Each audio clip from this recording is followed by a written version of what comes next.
Hi all, welcome to Vlogmas day 10, and for today, getting a little bit of a different video because I'm sure you've seen Lizzo twerking in a visible thong at an NBA game, which I thought was great. She was twerking to her own song that the Lakers girls started to play. They started playing Juice, she stood up and twerked. It was amazing. But there's been a lot of backlash and I've just been so angry about it. I can't really think about anything else. So today, instead of normal Christmas content, you get a poem. Reading it off my notebook because I have not got this memorized yet because I kind of just wrote it very recently. To Lizzo's ass.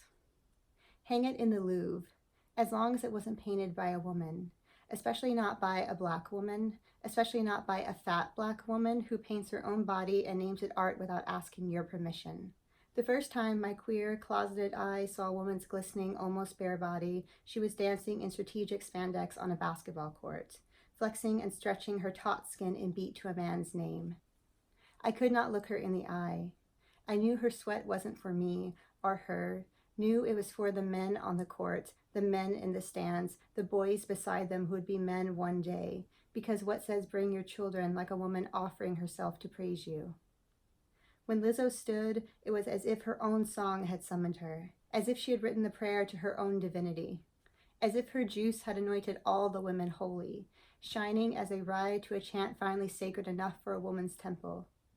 When her flesh revealed, it was as if Mona Lisa had dropped her robe and finally shown what she was smiling about, and it was not Leonardo, was not anyone but she who was aware of the masterpiece she made just by breathing. In this temple, the prayers are written for our tongues, and when we dance, it is to worship those who worship only themselves, our hearts beating to a song we were born to sing, our voices loud enough to not notice if no man sings along. So that's it. A huge thank you to Lizzo for making me feel holy, and I know for making a lot of other women and a lot of other people feel holy as well. I will be back tomorrow with more general Christmas theme videos, unless something else makes me mad I have to write another poem. But in the meantime, to keep up with our Vlogmas, let's open the next day of my Harry Potter advent calendar, because the only thing that makes me feel better than poetry might be Harry Potter. Number 10. Today we get a second Harry Potter eraser. This one is a Hufflepuff eraser with a badger on it, which means so far I've gotten a lot of Hufflepuff and Ravenclaw stuff, and Ravenclaw, like I said, is my secondary Hogwarts house. Non-canon, definitely Slytherin, and Hufflepuff are most of my best friends are Hufflepuff. Also, I feel like this means there's a lot of Slytherin stuff upcoming, so I feel even better now.